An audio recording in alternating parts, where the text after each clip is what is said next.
So if I do fall on a sidewalk, I have a potential case. There's actually rules about a sidewalk and how much of a lip each portion of the sidewalk is allowed to have. Okay. And so, you walk down a sidewalk, there's the cuttings in there for expansion and to prevent cracking and all that. Over time, especially, you get tree roots and everything else underneath sidewalks, they tend to separate. There's an allowable amount that a sidewalk can separate. If it goes over that amount and it causes someone to catch their foot on that lip and trip, that person does have a claim. Now, most sidewalks are city-owned, and so that means you're under the sovereign immunity statute.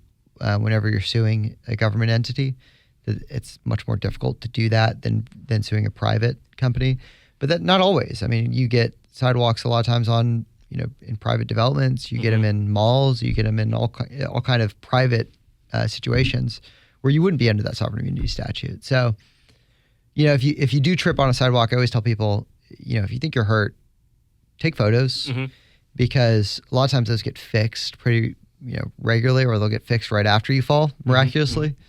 And there will be no evidence on how separated it was. Okay. And so two things, take photos, and two, call a lawyer sooner rather than later. I mean, I know our office will get someone out there to measure that sidewalk separation.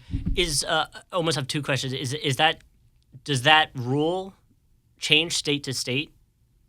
It's based on the building codes of that state. Okay. So I'm not familiar with the other states, but I know in Florida what our building regulation is. And then my other question is, I've seen cracks where there's almost spray paint on it to bring awareness to that it being there. Does that then count as an argument against you if you trip on it and it's above the allowed space? So there's two issues there. One is you technically, when you trip on something like that, you have two claims. You have a failure to warn and a failure to maintain.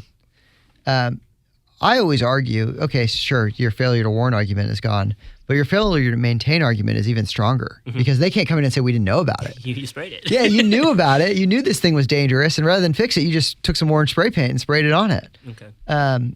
So it doesn't negate your claim, I would say. I would say it adds to your comparative, and that's in terms of fault. It's not black or white. There's a percentage. And so when we're talking about what percentage the person is responsible versus the sidewalk owner, that spray paint is going to probably cause the jury to think a little bit more is on the person that tripped and less on the person that maintained the sidewalk.